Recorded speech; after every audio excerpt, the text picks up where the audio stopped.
Con lo que son las gráficas de funciones o el trabajo con funciones de valor absoluto. ¿Vale, Ángels? Trabajo con funciones de valor absoluto. Lo vamos a volver a explicar otra vez. Lo dejamos grabado para que lo tengas. Vamos a ir punto por punto, pasito a paso. ¿Y por qué vamos a hacerlo otra vez? Porque revisando todos los exámenes de convocatorias anteriores, en la mayoría de ellos hay algo de valor absoluto. O bien hacer una integral de valor absoluto, o bien esbozar una gráfica de valor absoluto, o nos ponen una función con un valor absoluto y nos piden calcular un máximo, un mínimo, etc. ¿Vale? Entonces, el primer punto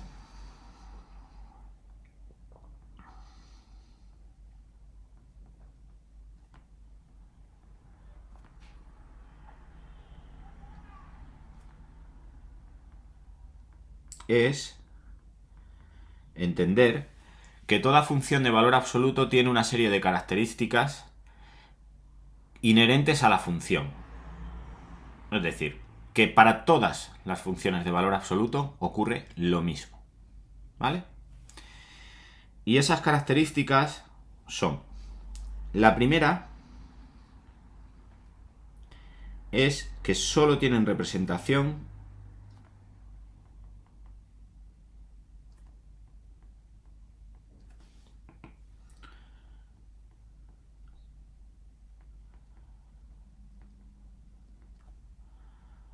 en los cuadrantes positivos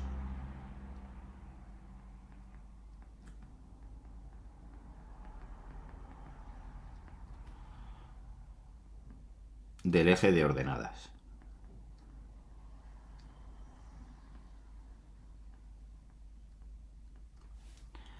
Si este es nuestro eje, este sería el eje de abscisa,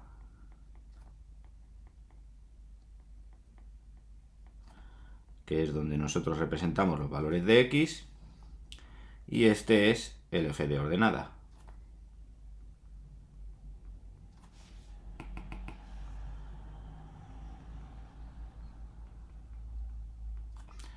Que es donde nosotros representamos los valores de la variable y o los valores de f de x. Entonces, estas funciones de valor absoluto solo tienen representación en la parte positiva del eje de ordenadas. Solo en esta zona. ¿De acuerdo? Recordamos que en los ejes, aquí tendríamos la tendencia a más infinito y aquí a menos infinito, aquí a más infinito y aquí a menos infinito, y que tenemos un punto que es el origen, que marca los valores positivos y los valores negativos de los ejes, dividiendo eso en 4 cuadrantes. Entonces, la primera característica es que solo tienen representación en esa zona. Entonces, ¿qué significa esto? Bueno, pues funciones como, por ejemplo,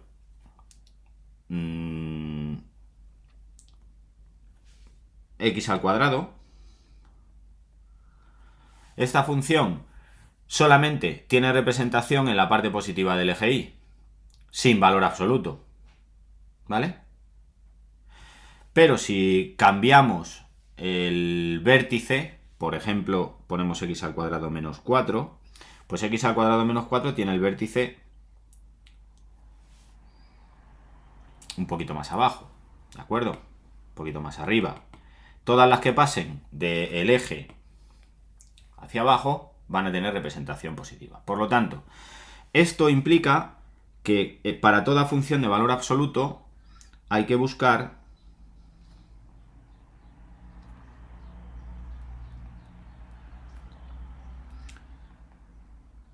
aquellos valores de x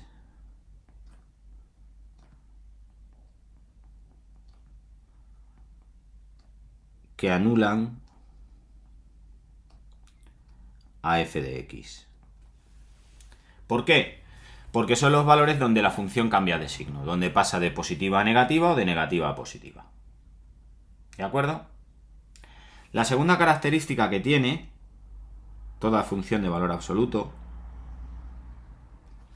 es que en esos puntos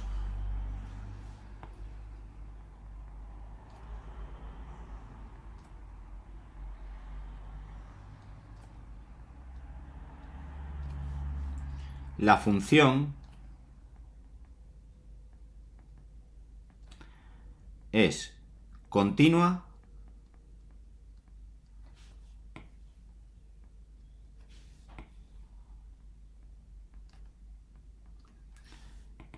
y no derivable.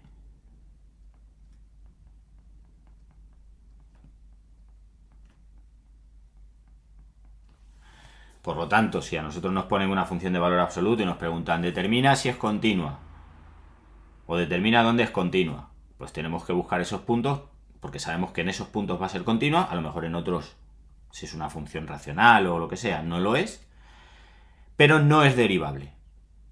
¿De acuerdo? No es derivable. Entonces, ¿cómo trabajamos con una función de valor absoluto?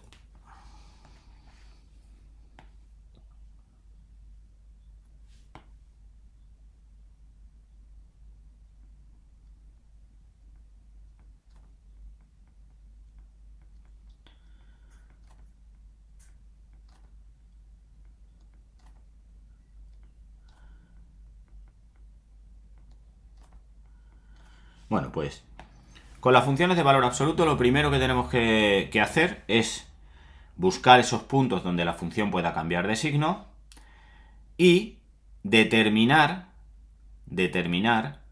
las ramas que nos salen de esa función. ¿Vale? Si nosotros tenemos la función f de x que es igual a un valor x que está fuera del valor absoluto por el valor absoluto de x menos 2, que es la función de 2 menos x, perdón, que es la función que nos dan aquí, lo primero que vamos a hacer va a ser construir la función de representación real. ¿De acuerdo? Construir la función de representación real que nos va a quedar. ¿Cómo construimos esa función de representación real?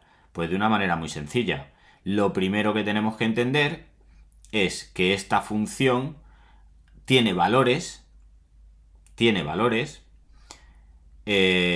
distintos y en distintos puntos, y que toda función de valor absoluto tiene dos ramas.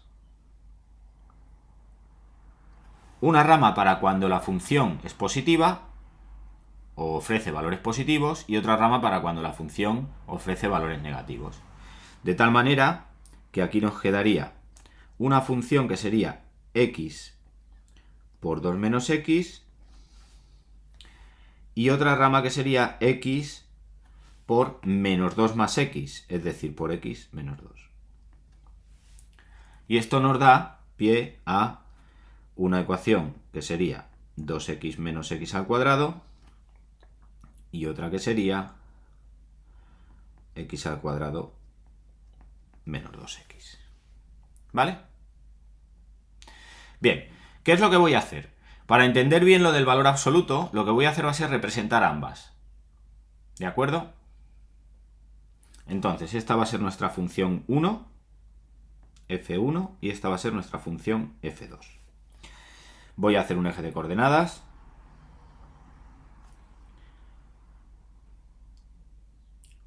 Y vamos a representar f1. La función f1 es una función cuadrática, como podemos ver, cuyo coeficiente del término de segundo grado es negativo. Por lo tanto, sabemos que la función f1 hará algo así. Y la función f2, término positivo. Por lo tanto, sabemos que hará algo así. ¿Vale? Bien. Vamos a calcular el vértice de f1.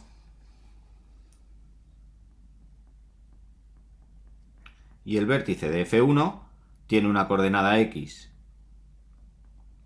que se calcula haciendo menos b partido por 2a, Como b vale 2, pues sería menos 2 partido por menos 2, que es 1.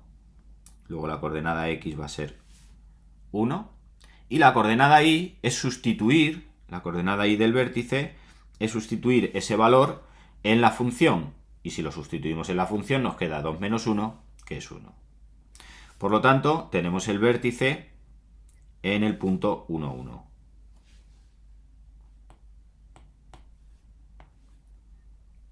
Tendríamos el vértice ahí en ese punto. ¿Vale? Vamos a hacer lo mismo ahora para calcular el vértice de la segunda rama.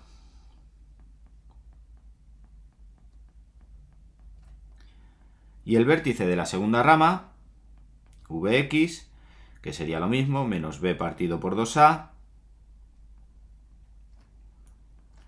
sería igual a menos 2 partido por 2, que sería menos 1, y el vértice en y, que sería menos 1, al sustituir los valores. Por lo tanto, tenemos el vértice de la segunda gráfica en el menos 1, menos 1. Lo tendríamos ahí. ¿Vale? Bueno, pues ya tenemos los dos vértices calculados. Y ahora lo que tendríamos que ver es, para la primera rama, cuáles son los puntos de corte con el eje X. Y los puntos de corte con el eje X, si nos fijamos aquí, serían x igual a 0 y x igual a 2. ¿Por qué? Porque si yo resuelvo esto, si yo hago x por 2 menos x igual a 0, nos va a quedar, por un lado, x igual a 0 y por otro lado, 2 menos x igual a 0. Por lo tanto, x igual a 2. Y tendríamos estos dos puntos de corte, 0 y 2. Y ya tendríamos delimitada la gráfica de nuestra función.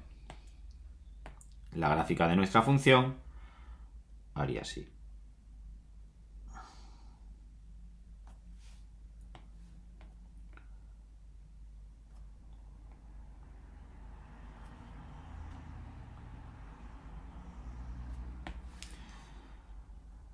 Ahora, si hacemos exactamente lo mismo con la segunda gráfica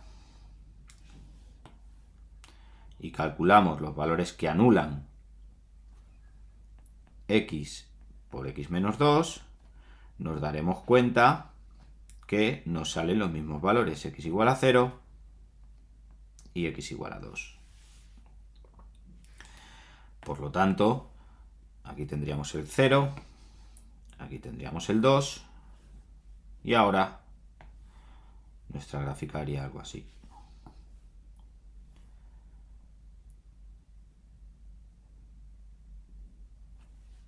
La coloco.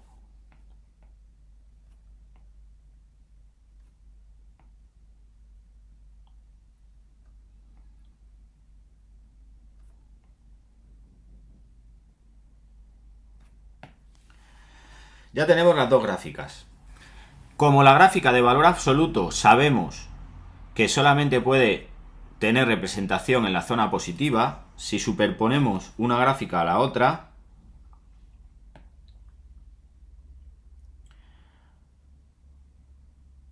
al hacer la superposición de las dos gráficas, vemos que lo que nos va a quedar realmente va a ser una gráfica que llega hasta 0, de 0 a 2 vendría por aquí, y ahora subiría para arriba. Entonces, esta es la gráfica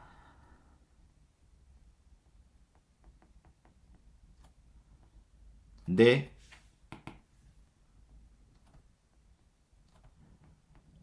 f de x igual a x por el valor absoluto de 2 menos x. ¿Vale? Y en este caso tendríamos tres zonas. Una zona que va desde x menos infinito hasta x0, otra que va de x0 a x2,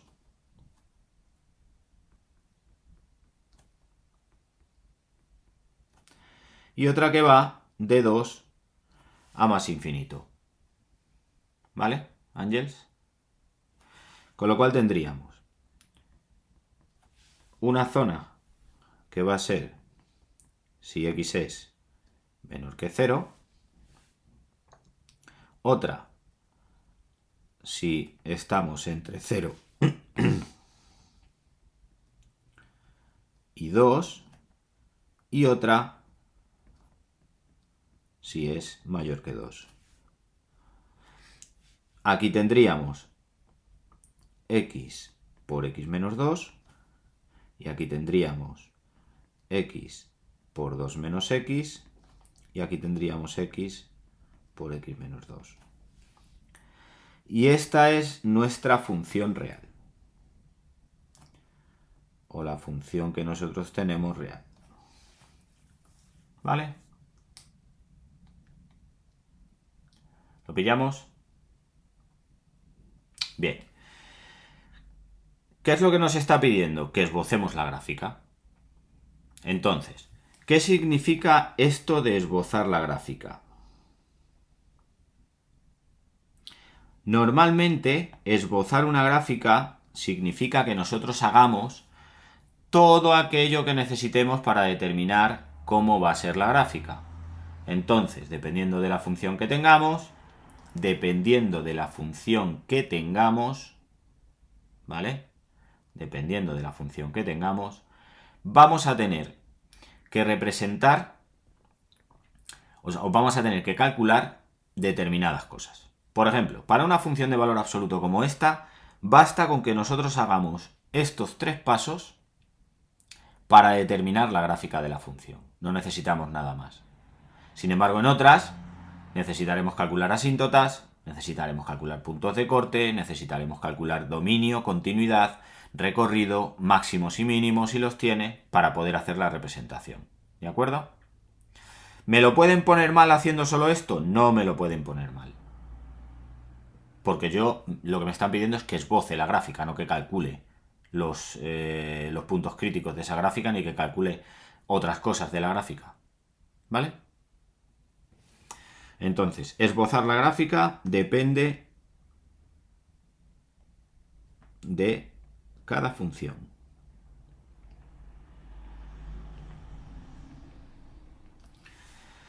Bien. Una vez que ya hemos entendido lo de la parte de valor absoluto y entendemos que la función con la que tenemos que trabajar es con esta, porque es realmente la función que estamos representando, vamos al apartado B. Y en el apartado B, si te das cuenta, el apartado B vale 1,5 puntos. Y nos piden que calculemos el área del recinto limitado por la gráfica, el eje de abscisa y la recta x igual a 3.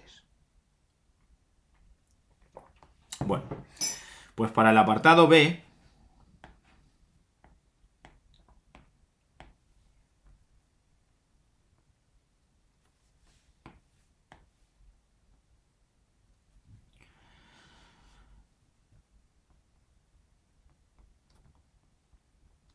primero representamos.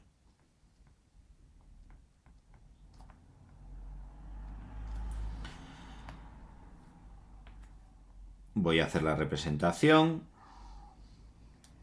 Como ya sé que esa función no tiene valores negativos,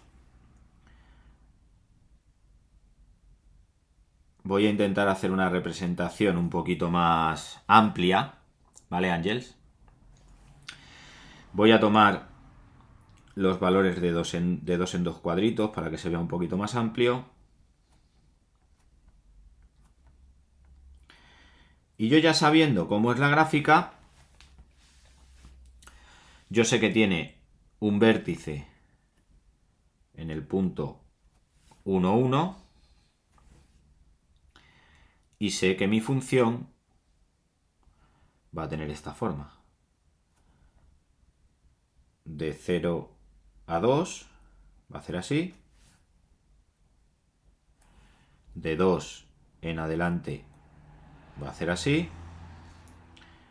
Y de 0 hacia atrás va a hacer así.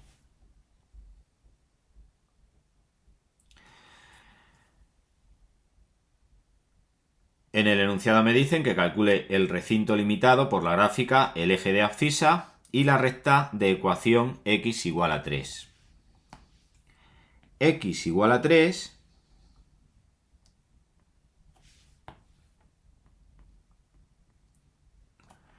es una recta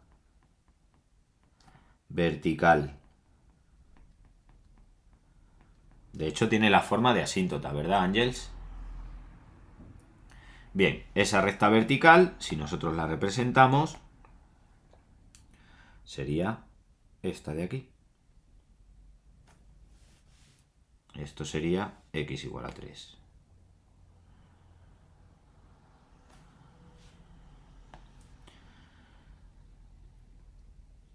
X igual a 3. Esta sería nuestra función. ¿Cuál es la zona de representación que nos han dicho? Pues lo que está entre la gráfica, x igual a 3, y el eje de abscisa. O sea, esta zona.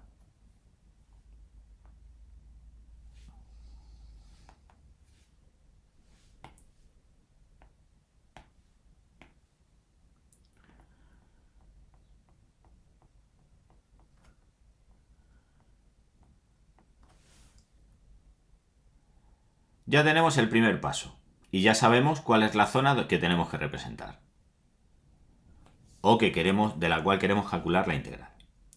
Bien, paso 2.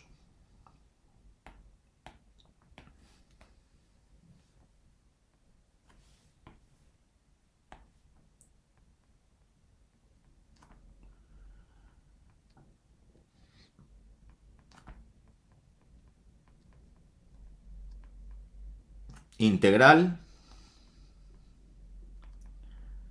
aplicando el teorema de Barrow.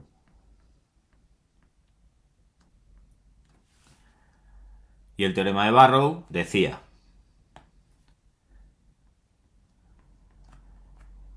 que la integral definida entre dos puntos de una función por el diferencial de la variable era igual a la primitiva de la función en el extremo superior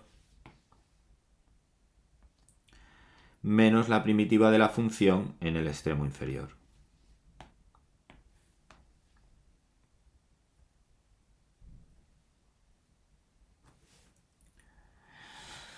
Por tanto, primero tenemos que saber qué función tenemos que integrar. Segundo, tenemos que saber cuáles son los límites de integración. Y tercero, tendremos que hacer el proceso de cálculo de la integral definida, que si recordamos era primero hacemos la indefinida y luego ya aplicamos el teorema de Barrow sobre la indefinida de la cual hemos calculado una función primitiva genérica. ¿Vale? Entonces, observando la gráfica, vemos que la función que queda por encima del área de representación es la función que tenemos. Pero claro, ¿qué rama de esa función? Pues nos queda la rama que está por encima de 2. ¿De acuerdo? Nos queda la rama que está por encima de 2. Por lo tanto, para nosotros, esta sección de función f de x es igual a x por x menos 2, o lo que es lo mismo, x al cuadrado menos 2x. ¿Vale? Porque es la rama que está limitando la gráfica. Por otro lado, tenemos el eje de abscisa, igual a 0, que está limitando la gráfica por debajo. ¿Vale? Y el área va desde el punto x igual a 2 hasta el punto x igual a 3. Es decir, va desde aquí hasta aquí. De manera que ya tenemos, por un lado, la función que tenemos que integrar, que es la que queda por encima de la gráfica. Por otro lado, tenemos los límites de integración.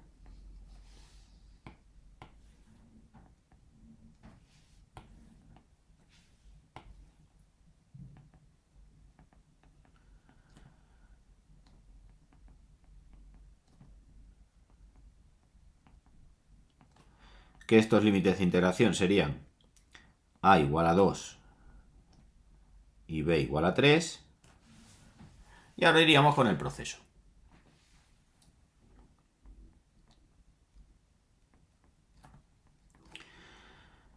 Primero calculamos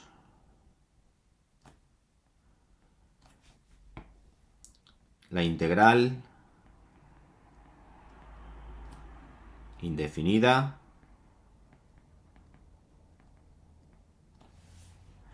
para obtener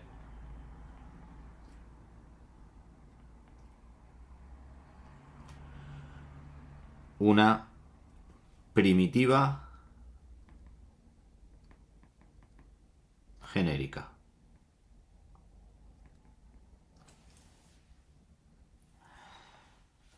Por lo tanto, hacemos la integral de x al cuadrado menos 2x por el diferencial de x, que sería igual a x al cubo partido por 3 menos 2x al cuadrado partido por 2, que sería x al cuadrado, más c.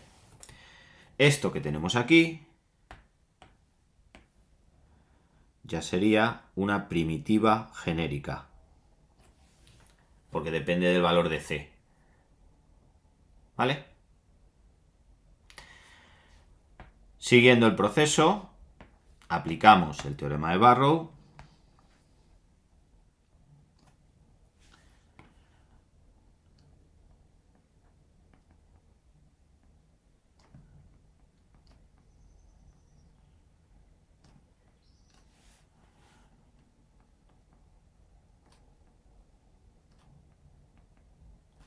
Tenemos que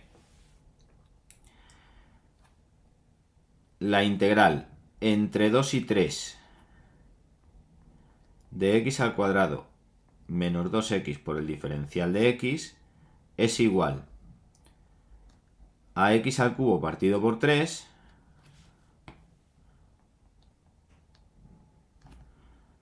menos x al cuadrado entre 2 y 3, que sería igual a 3 al cubo partido por 3 menos 3 al cuadrado menos 2 al cubo partido por 3 menos 2 al cuadrado. 3 al cubo partido por 3 menos 3 al cuadrado es 0. 0 menos 8 tercios menos 4. ¿Qué nos queda?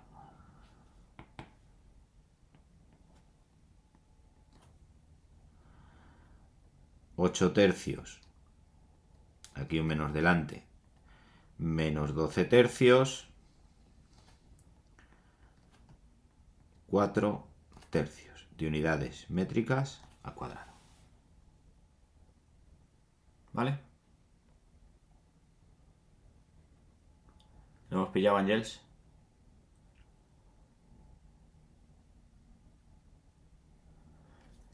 Entonces, mucho ojo a la hora de aplicar lo que sería un cálculo de integral definida en una función, porque siempre nos van a pedir de alguna manera que tengamos esa gráfica estandarizada, o sea, esbozada, perdón. ¿Vale? Por eso te decía antes que cuando a mí me piden que esboce una gráfica, lo tengo que hacer dependiendo de la función que tenga, utilizando los factores que necesite para hacer un esbozo de la gráfica lo suficientemente aceptable. ¿Cuáles son esos factores? Pues va a depender de cada función. Por ejemplo, si a mí me pones una función de número e, como las que hemos visto, una función exponencial, pues yo sé que las funciones exponenciales tienen una determinada forma gráfica. Si me pones una función logarítmica, sé que en una determinada parte de los cuadrantes no va a tener representación, porque su dominio se calcula con una inecuación. Si me pones una función radical par, lo mismo, porque voy a tener un dominio que va a excluir zonas. Entonces, si a mí me pides que calcule una integral entre una gráfica de ese tipo con otras dos funciones o con otra función, yo lo que voy a tener que hacer es simple y llanamente intentar tener todos los factores posibles controlados. Uno de los factores que tenemos que tener controlados sí o sí va a ser el dominio. Luego me interesaría, por ejemplo, saber si la gráfica de la función está por encima del eje X o por debajo del eje X. Porque si yo hago una gráfica como por ejemplo la de X al cubo, sé que voy a tener parte por debajo del eje X y parte por encima. Me interesaría saber, por ejemplo, si tengo máximos o mínimos, porque dependiendo de eso vamos a tener zonas de una gráfica que van a quedar por encima y otras que van a quedar por debajo. Todos esos factores son importantes a la hora de hacer la integral definida. Por eso la recomendación es que siempre que nos pongan un cálculo de integral definida, nosotros tiremos por la calle de en medio, que es que representemos gráficamente la función. ¿Vale? No hacer una representación exacta, pero sí hacer un esbozo de la gráfica de la función, para saber con qué función estoy trabajando. ¿Vale? Si te ponen una integral definida, ves que no es para nada complicada. Que el primer paso es representar y el segundo paso es aplicar el teorema de Barrow. Hay que identificar cuáles son los límites de integración, hay que identificar, pero no es un proceso complejo. Entonces, ¿es preferible hacer este ejercicio a, por ejemplo, hacer uno en donde me pidan que calcule la recta tangente de una función? ¿Tú cuál harías? De los dos. Pues mira, este ejercicio lo hemos sacado del examen de 2010, de 2009-2010, de la opción B, en donde había dos problemas de funciones. El primer problema vale 2,5 puntos y el segundo problema vale 2,5 puntos. Y en el primero me dicen, dada la función de RNR, función definida por f de x igual a x más 1 por la raíz cúbica de x menos 3, hallar las ecuaciones de la recta tangente y de la recta normal a la gráfica de f en el punto de abscisa x igual a menos 5 y en el punto de abscisa x igual a 2. ¿Vale? Bueno, pues para empezar, como tengo que hallar la recta tangente, tengo que hallar el valor de la derivada en menos 5 y el valor de la derivada en 2 para calcular la pendiente. ¿De la derivada de quién? De la derivada de este chorizo de aquí. Ya le hemos liado. ¿Entiendes lo que quiero decir? ¿Por qué? Pues porque esa derivada, que no es una derivada compleja, no es una derivada difícil, ¿vale? Sí que nos puede provocar complicaciones de cálculo. Sin embargo, el segundo ejercicio, que la gente en cuanto que vio el valor absoluto, ya te digo yo qué es lo que hizo, se olvidó del ejercicio 2. El ejercicio 2, sabiendo trabajar el valor absoluto y sabiendo trabajar o aplicar el teorema de Barrow, son 2,5 puntos. O incluso sin saber trabajar con el teorema de Barrow, incluso sin saber hacer eso, es 1 punto. Sin embargo, el de arriba o lo tienes bien o lo tienes mal. ¿Entiendes? Y como hay que hacer uno sí o sí, porque hay que hacer uno sí o sí de funciones, es lo que tenemos que ver. El objetivo es que los hagamos todos, si se puede. Porque en realidad la derivada que tenemos ahí tampoco es tan compleja. Pero si podemos garantizar primero una serie de puntos en la buchaca, mejor. ¿Vale?